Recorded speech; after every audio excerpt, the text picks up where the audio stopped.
اعوذ باللہ من الشیطان الرجیم بسم اللہ الرحمن الرحیم۔ معزز ناظرین، اللہ تعالیٰ کا بے حد شکر احسان ہے کہ اس نے رمضان المبارک کی یہ بابرکت ساعتیں ہمیں عطا فرمائیں۔ آج ہمارا پہلا روزہ افطار کے وقت کے قریب ہوا چاہ رہا ہے۔ ناظرین، یہ بابرکت مہینہ، یہ قیمتی لمحات اور یہ اللہ کی رحمتیں اور اس کا فضل اور کرم بانٹنے والے لمحات ہم مسلمانان امت کے لیے ہیں۔ ہمیں چاہیے کہ ہم زیادہ سے زیادہ اس وقت کو جس مقصد کے لیے یہ وقت دیا گیا اس مقصد میں صرف کریں۔ ہماری اس ٹرانسمیشن کا وقت بہت طویل نہیں ہوگا، لیکن کوشش کرتے ہیں کہ آپ کی سماعتوں کی نظر کتاب اللہ سے آیات بینات اور سنت رسول عربی اور حدیث رسول کا نور پہنچایا جائے۔ میں قرآن مجید فرقان حمید کی ایک آیت سے سہارا لے رہا ہوں آج اپنی اس عنوان میں، جو عنوان روزے کی فرضیت اور فضیلت کو بیان کر رہا ہے۔ روزہ 2 سن ہجری میں فرض ہوا تحویل قبلہ کے بعد، اور یہ بڑی اہم عبادت ہے۔ اس کا مفہوم بالکل آسان ہے۔ روزے کا معنی ہے رکنا، اور اصطلاح میں صبح صادق سے لے کر غروب آفتاب تک کھانے پینے اور عمل مباشرت سے رکنا روزہ کہلاتا ہے۔ آپ احباب کی توجہ کا طلبگار ہوں کہ اللہ تعالیٰ نے مومنوں کو کس انداز سے روزے کی فرضیت کا حکم سنایا ہے۔ خالق کائنات نے ارشاد فرمایا، یا ایھا الذین آمنوا کتب علیکم الصیام کما کتب علی الذین من قبلکم لعلکم تتقون۔ یہ سورۃ البقرہ کی آیت نمبر 183 ہے۔ اے ایمان والو، تم پر روزے فرض کیے گئے ہیں جیسا کہ تم سے پہلے لوگوں پر فرض کیے گئے تھے، تاکہ تم پرہیزگار ہو جاؤ۔ خطاب اور لفظوں کا خوبصورت انداز ایمان والوں کے روحانی دنیا میں ایک لذت پیدا کر دیتا ہے کہ ہمارا خالق ہمیں حکم دے رہا ہے، ہمارا مالک ہمیں حکم دے رہا ہے۔ ظاہر سی بات ہے، بندے کا اپنے خالق سے تعلق، بندہ مومن کا اپنے خالق سے تعلق، والذین آمنوا اشد حبا للہ، وہ جو مومن ہیں وہ خدا سے شدید محبت کرتے ہیں۔ جس ہستی سے ہم شدید محبت کرتے ہیں، جس ہستی سے محبت کرنا مسلمانوں کو شدت کے ساتھ کہا گیا ہے، وہ ہستی خالق ہے ہمارا، وہ مالک کہہ رہا ہے، یا ایھا الذین آمنوا کتب علیکم الصیام، اے ایمان والو تم پر روزے فرض کیے گئے ہیں۔ خوش بخت ہیں وہ لوگ جو اس فرضیت پر فوراً سے لبیک کہتے ہوئے روزوں کا اہتمام کرتے ہیں۔ یاد رکھیے کہ یہ روزہ قدیم عبادتوں میں سے ہے۔ آیت میں موجود ہے، کما کتب علی الذین من قبلکم، جیسا کہ تم سے پہلوں پر فرض کیا گیا تھا، فرض کیے گئے تھے روزے۔ توجہ کا طلبگار ہوں کہ اس امت اور اس امت کے روزوں میں وقت اور احکامات میں فرق ہے، لیکن فرضیت پہلی امتوں میں بھی پائی جاتی تھی۔ میں یہاں پر ایک مثال دینا چاہوں گا۔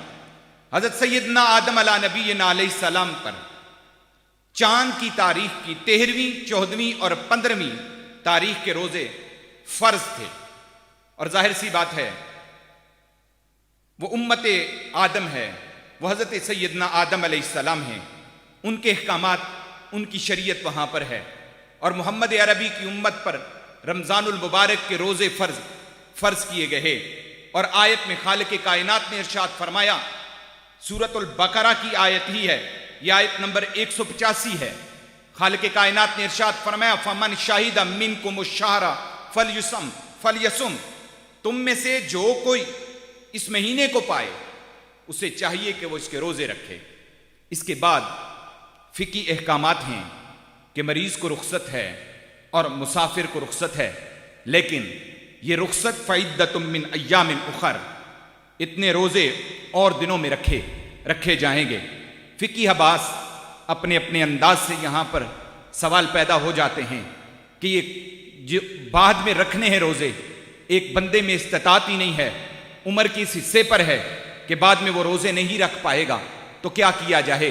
وہ قرآن مجید فرقان حمید اور حدیث طیبہ میں اس کا بہرحال فدیہ بھی بیان ہوا کہ وہ دیا جائے۔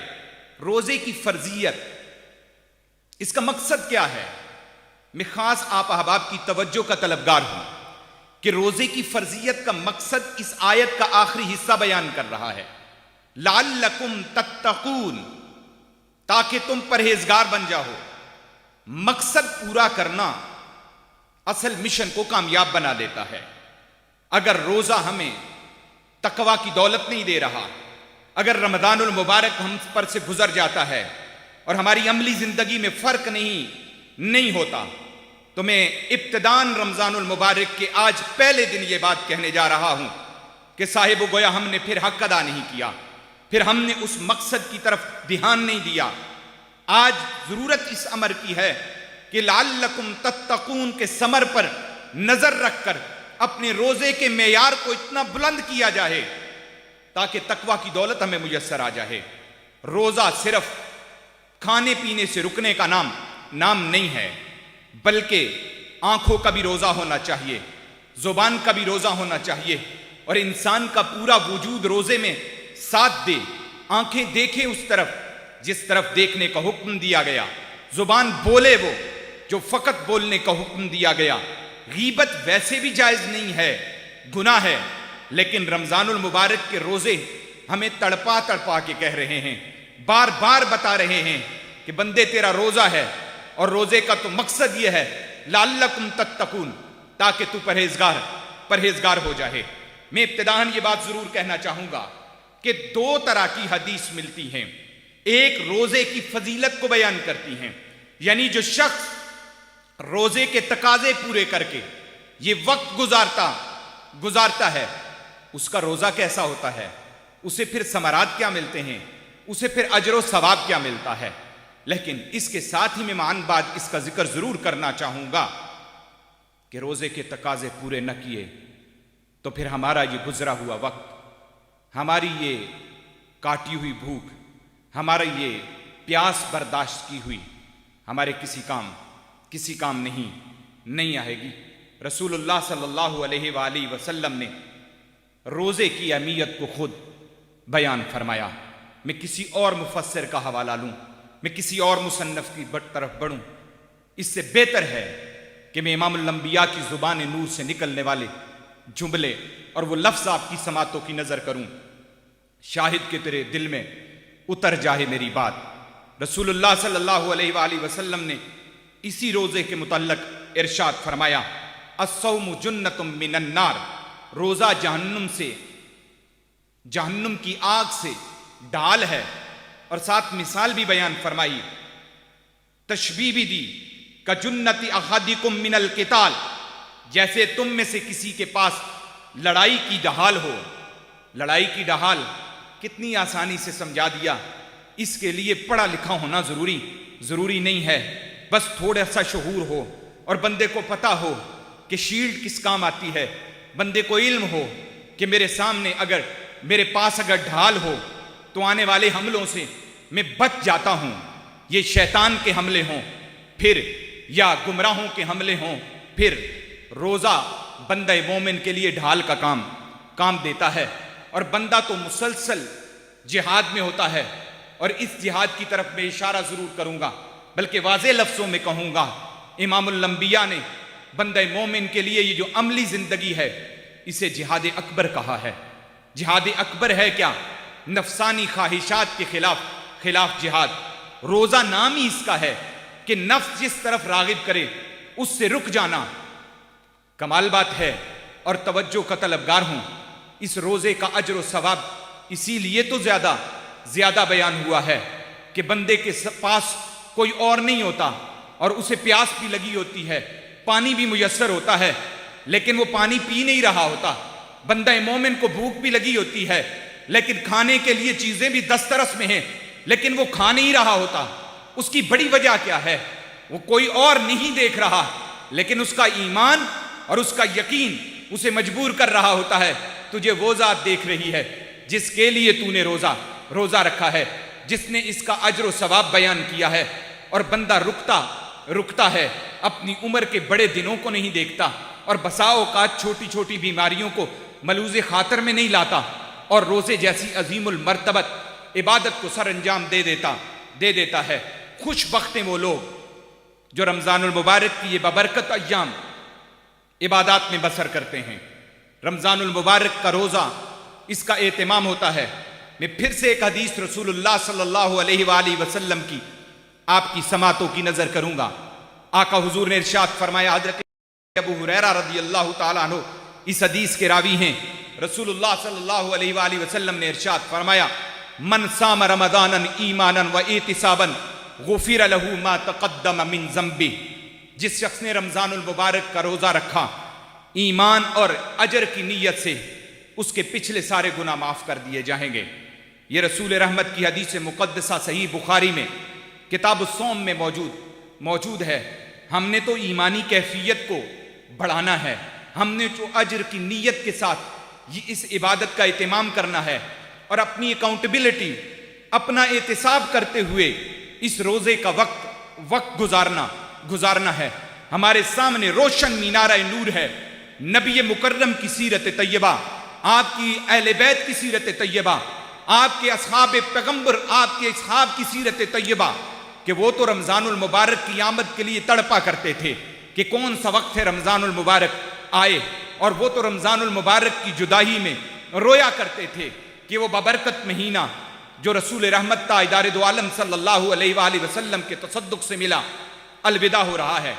میں آج کے اس پہلے وقت میں اپنے ناظرین کی سماعتوں کی نظر یہ بات ضرور کہوں گا، خدا را آخری روزے میں بھی احساس ندامت لے کر تڑپنا اچھی بات ہے، اور اللہ کی حضور صدق کے دل سے استغفار کرنا اچھی بات ہے، لیکن میں توجہ چاہوں گا، کیوں نہ ہم پہلے دن سے ہی ایسی ایک ترتیب بنا لیں، ایسا ایک سلسلہ بنا لیں، ایسی ایک منصوبہ بندی ہمارے سامنے ہو، جس میں ہم لمحہ بلمحہ نبی مکرم تاجدار دو عالم صلی اللہ علیہ وآلہ وسلم کی تعلیمات کے مطابق بسر کریں۔ یہ خوبصورت رمضان المبارک کے بابرکت ایام میسر ہیں۔ روزہ دار کے لیے تو آقا حضور خود ارشاد فرماتے ہیں، فرمایا للصائم فرحتان، فرحت عند افطار و فرحت عند لقاء ربی۔ آقا حضور نے ارشاد فرمایا، روزہ دار کے لیے دو خوشیاں ہیں، ایک افطار کے وقت اور دوسری اپنے رب سے ملاقات کے وقت۔ افطار کے وقت کون سی خوشی ہے؟ افطار کے وقت ہم سب احباب اس سے مشاہدہ اور ملاحظہ فرماتے ہیں یہ ماحول کہ جب افطار کا وقت قریب ہو تو تمامی مسلمان کوشش کرتے ہیں کہ ہم دعاؤں کا اہتمام کریں، اور کھانا تو ویسے بھی ہم کھا رہے ہوتے ہیں باقی کے 11 مہینے بھی۔ کیا وجہ ہے کہ رمضان المبارک میں افطار کے وقت یہ دعاؤں کا ایک خاص اہتمام کیا جاتا ہے؟ ویسے بھی جب بھی کھانا کھائیں دعا ضرور پڑھیں، لیکن روزے کے اس لمحے پر جب رسول اللہ کی امت کو بخشا جا رہا ہو، اس لمحے اللہ کی حضور دستے سوال دراز ہو رہا ہو کہ میرے مولا، یہ روزہ میرے اور تیرے درمیان راز تھا، میرے مولا یہ عبادت تیرے لیے ہم نے سر انجام دی، اے اللہ اس عبادت کو شرف قبولیت عطا فرما دے۔ اور پھر کھانے کے لیے جو چیزیں میسر ہوں ان کا حلال ہونا ضروری ہے، اور اس پر اللہ کا شکر ادا کریں کہ ہمیں رزق حلال کھانے کے لیے میسر ہے۔ ہم اگر پہلے کی طرف بڑھیں اور غور و فکر کریں، میں اس میڈیا کے ذریعے سے پیغام ضرور دوں گا کہ اپنے دسترخوان کو تکلفات سے بھرا ہوا بنانے کی بجائے زیادہ ضروری ہے کہ اس میں سادگی لا کر اپنے قرب و جوار میں ضرورت مندوں کی مدد کی جائے۔ آقا حضور نے جو شعبان المعظم کے آخری ایام میں اپنے اصحاب کو جو توجہ دلائی، جو ترغیب دلائی روزہ رکھنے کی اور روزے کا اہتمام کرنے کی اور اس رمضان المبارک کو بسر کرنے کی، اس میں یہ بھی ہے کہ ہوا شہر المواساہ، رسول اللہ نے ارشاد فرمایا یہ ہمدردی کا مہینہ ہے، ہمیں دوسروں سے ہمدردی کرنا ہے۔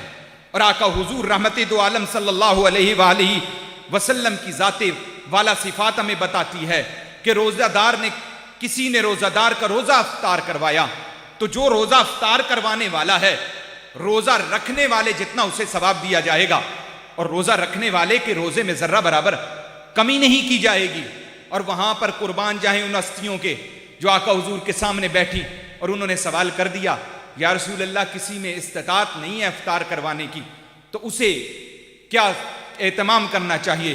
امام الانبیاء کے خاص توجہ ہے اپنی امت پر، اور اللہ کی خاص رحمت ہے محمد عربی کی صلی اللہ علیہ نبی الکریم کی امت پر کہ یہ دین سرمایہ داروں کا نہیں، یہ دین کثرت کو نہیں دیکھتا بلکہ اخلاص اور محبت کے جذبات کو دیکھتا ہے اور تقوی کو دیکھتا ہے۔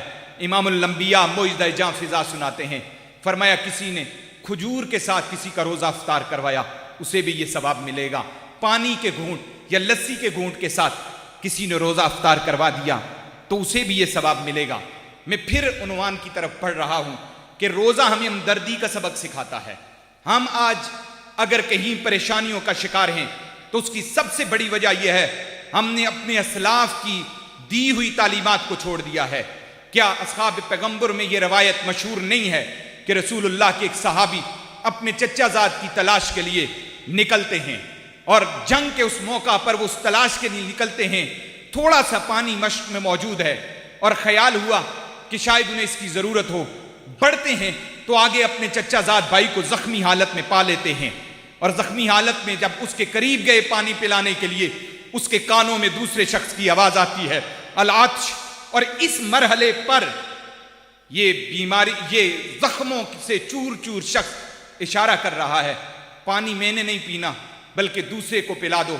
دوسرے کو پلانے کی طرف بڑھتے ہیں تو دوسرے کی آواز، دوسرے کے کانوں میں تیسرے شخص کی آواز آتی ہے العطش، یعنی پیاس ہے، پانی چاہیے، تو دوسرا بھی نہیں پیتا، تیسرے کو پانی پلانے کی طرف وہ بڑھتے ہیں اور فرماتے ہیں میں جب تیسرے کے پاس پہنچا تو وہ دنیا سے جا چکا تھا، میں دوسرے کے پاس آیا سوچا اسے تو پلا دوں، وہ بھی دنیا سے جا چکا تھا، میں پہلے کے پاس آیا کہ اپنے چچا زاد بھائی کو پانی تو پلا دوں، لیکن جب اس کی طرف بڑھا تو وہ بھی دنیا سے جا چکا تھا۔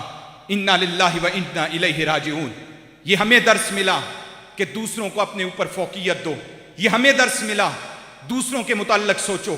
ہم رسول اللہ صلی اللہ علیہ وآلہ وسلم کی حدیث سے سہارا لیں۔ آقا حضور نے بہترین انسان کہا کسے ہے لوگوں میں سے؟ امام الانبیاء نے ارشاد فرمایا خیر الناس من ینفع الناس، لوگوں میں سے بہتر وہ ہے جو دوسروں کے لیے نفع دینے والا ہو۔ رمضان المبارک ہمیں درس دیتا ہے ہمدردی کا، ہمیں درس دیتا ہے رمضان المبارک دوسروں کے خیال رکھنے کا، اور رسول اللہ صلی اللہ علیہ وآلہ وسلم کی حدیث مقدسہ اجر و ثواب کو بیان کر رہی ہیں۔ جو رمضان المبارک میں روزوں کا اہتمام کرتے ہیں اور ان روزوں کے تقاضے پورے کرتے ہیں۔ مشہور حدیث ہے کہ حدیث قدسی ہے، اللہ تعالیٰ نے ارشاد فرمایا الصوم لی وانا اجزی بہ، روزہ میرے لیے ہے اور میں ہی اس کی جزا دوں گا۔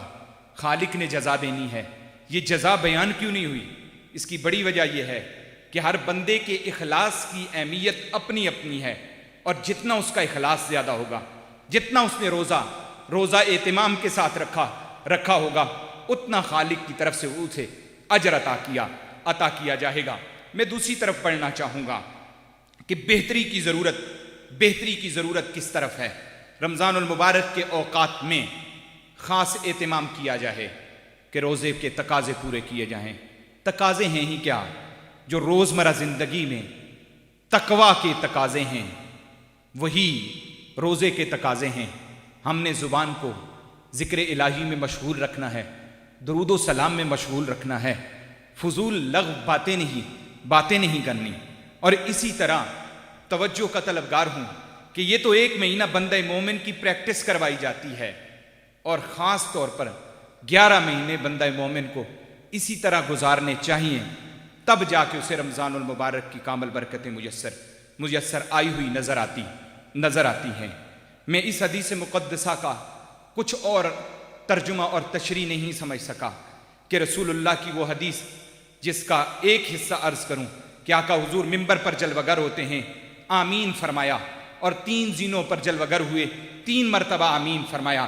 اور رسول اللہ صلی اللہ علیہ وآلہ وسلم کے اصحاب نے پوچھا یا رسول اللہ پہلے ایسا نہیں ہوا، اب ایسا کیوں ہے؟ آقا حضور نے ارشاد فرمایا تھا کہ جبرائیل امی جلوگر ہوئے تھے اور فرمایا ہلاک ہو جائے وہ شخص، رحمت سے دور ہو جائے وہ شخص جس نے رمضان المبارک پایا اور اپنی بخشش اور مغفرت نہ کروا سکا۔ آج کے اس لمحے پر، افطار کے اس وقت کے قریب، یہ بات کرنے کا مقصد کہ آنکھیں افطار کے وقت ہماری نم ہونی چاہیے۔ بشری تقاضوں کے تحت گناہ غلطیاں سرزد ہوتی ہیں، ہمیں خالق کے حضور صدق کے دل سے استغفار کرنا ہے۔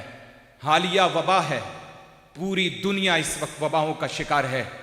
دعا کی کتنی طاقت ہے، اس پر غور و فکر کیجئے کہ رسول رحمت تاجدار دو عالم صلی اللہ علیہ وآلہ وسلم نے اسے عبادتوں کا مغز قرار دیا ہے۔ یہی تو وجہ ہے فرض نماز کے بعد دعاؤں کا اہتمام، یہی تو وجہ ہے کہ روزہ رکھتے ہوئے دعا کیجئے، یہی تو وجہ ہے کہ روزہ افطار کرتے ہیں تو دعا کرتے ہیں، یہی تو وجہ ہے کہ نماز ادا کرتے ہیں تو اس میں دعا رکھی ہے، یہی تو وجہ ہے کہ ہم حج کرنے کے لیے جاتے ہیں تو لمحہ بلمحہ ہمیں دعاؤں کی ترغیب اور تعلیم دی گئی ہے۔ بندہ مومن کے پاس ہی خوبصورت اسلحہ ہے، وہ دعا کا ہے۔ اخلاص کے ساتھ ہم سب کے لیے، قافلہ انسانیت کے لیے دعا افطار کے وقت ضرور کیجئے۔ میں دوسرے رخ کی طرف بڑھنا چاہ رہا ہوں، لیکن بڑھوں تو کس طرح بڑھوں؟ یہ ایک اساس عنوان ہے۔ وہ عنوان یہ ہے کہ جو لوگ روزے کے تقاضے پورے نہیں کرتے، فقط کھانا پینا چھوڑ دیتے ہیں، باقی خیال نہیں رکھتے، ان کا روزہ کیا ہے؟ میں رسول رحمت کی ایک حدیث پیش کر رہا ہوں۔ امام الانبیاء نے ارشاد فرمایا بہت سے روزہ دار ایسے ہیں جن کو روزے میں سوائے بھوک کے اور کچھ میسر نہیں آتا، اور بہت سے قیام کرنے والے ایسے ہیں جن کو قیام میں سوائے مشقت کے اور کچھ بھی ہاتھ نہیں آتا۔ اللہ نہ کرے کہیں وہ ہم تو نہیں ہیں۔ میں توجہ کا طلبگار ہوں۔ کون سے روزہ دار ہیں جو روزہ تو رکھتے ہیں، بھوک کے سوا انہیں کچھ میسر نہیں آتا؟ وہ روزہ دار ہیں جو روزہ رکھتے ہیں اور فرائض کا خیال نہیں رکھتے۔ وہ روزہ دار ہیں جو روزہ تو رکھتے ہیں، رزق حلال کا اہتمام نہیں کرتے۔ وہ روزہ دار ہیں جو روزہ تو رکھتے ہیں اور زبان کی حفاظت نہیں کرتے۔ وہ روزہ دار ہیں جو روزہ تو رکھتے ہیں، آنکھوں کی حفاظت نہیں ہو رہی، اور اسی طرح دیگر نیک اعمال کا اہتمام نہ کرنا اس وعید کا مصداق بنتا ہے۔ اور قیام کرنے والے، میں ضرور کہوں گا کہ نماز تراویح کا خاص اہتمام کیا جائے، لیکن خدا را اسے فقط نمبر پورے کرنے کے لیے نہیں، بلکہ اپنے رب کی حضور اخلاص کے ساتھ پوری توجہ سے قرآن سنا جائے۔ پڑھنے والوں کو پڑھنا ایسے چاہیے کہ سننے والوں کی سماعتوں پر اثر ہو اور انہیں تاثیر میسر آ جائے۔ میں رمضان المبارک کے آج کے دن میں، کیونکہ روزے پر گفتگو کر رہا ہوں، قرآنی آیت اور رسول اللہ کی حدیث پیش کر رہا ہوں، تو میں اس لمحے پر ایک بات ضرور عبادت کے عنوان سے کروں گا۔ حدیث جبریل میں یہ بات موجود ہے، اور صحاح کے اندر یہ حدیث مقدسہ موجود ہے۔ بخاری شریف کے اندر اس حدیث کو دیکھا جا سکتا ہے۔ ہمیں عبادات کس معیار پر کرنی چاہیے؟ درجہ احسان پر کرنی چاہیے۔ درجہ احسان ہے کیا؟ فرمایا یوں عبادت کرو کہ گویا تم رب کو دیکھ رہے ہو۔ اگر یہ کیفیت نہیں میسر آ رہی تو یوں ضرور عبادت کرو کہ رب تمہیں دیکھ رہا ہے۔ یہ دو وقت میسر آ جائیں، دونوں میں سے ایک وقت میسر آ جائے، کیونکہ ہماری ٹیم کو فقہی سوالات موصول ہونا شروع ہو جائیں گے۔ تو ایک سوال جو اکثر میری زندگی کا تجربہ ہے، آتا ہے کہ مولانا ہمیں نماز میں خیالات آتے ہیں ادھر ادھر کے، ان کا کیا بنے گا؟ کیا نماز ہو جاتی ہے یا نہیں؟ نماز کو معیار پر پورا کیجئے، روزے کو معیاری بنائیے، تو پھر یہ خیالات آنا کم ہو جائیں گے، اور کم ہوتے ہوتے ختم ہو جائیں گے۔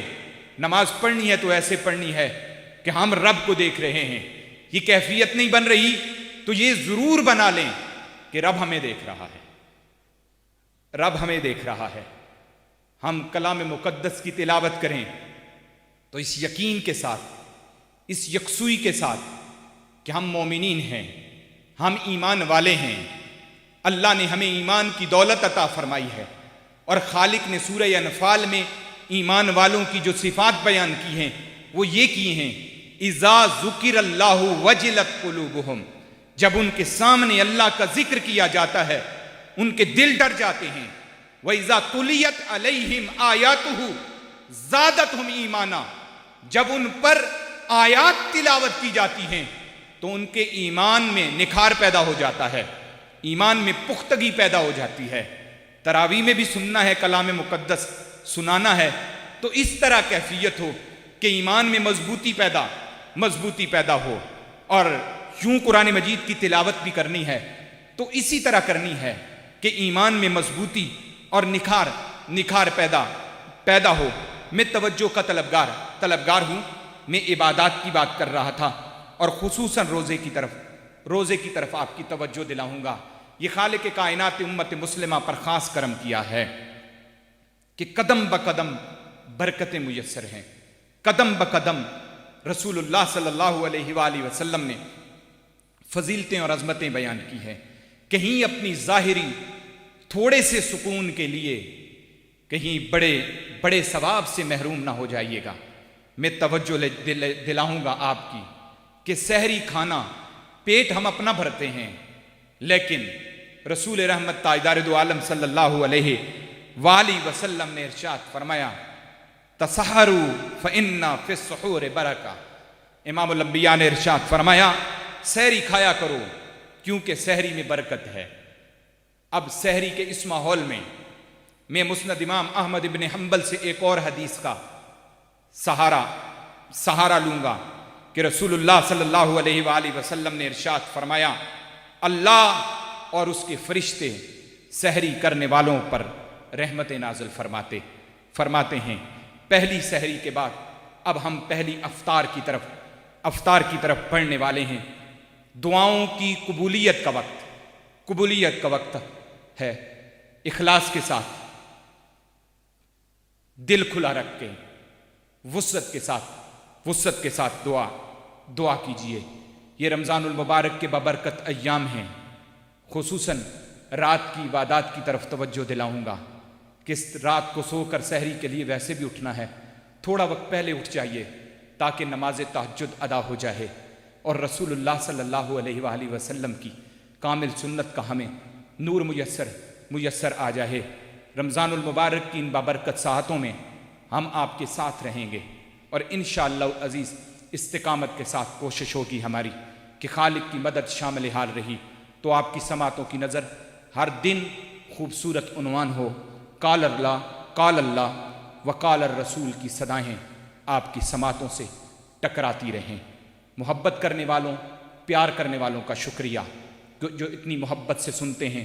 ان کے پیغامات ہمیں اس طرف لے گئے کہ ہم اس سلسلے کا آغاز کریں۔ اللہ تعالیٰ آپ کی دین رسول عربی کے اشاعت کے سلسلے میں اس محبت کو شرف قبولیت عطا فرما دے، اور خالق و مالک ہماری اس ادنا سی کاوش کو قبول فرمائے۔ ہمارے اس سفر میں جو ساتھی جس انداز سے شریک ہیں، اللہ سب کو جزائے خیر عطا فرمائے۔ وما علیہ الا البلاغ۔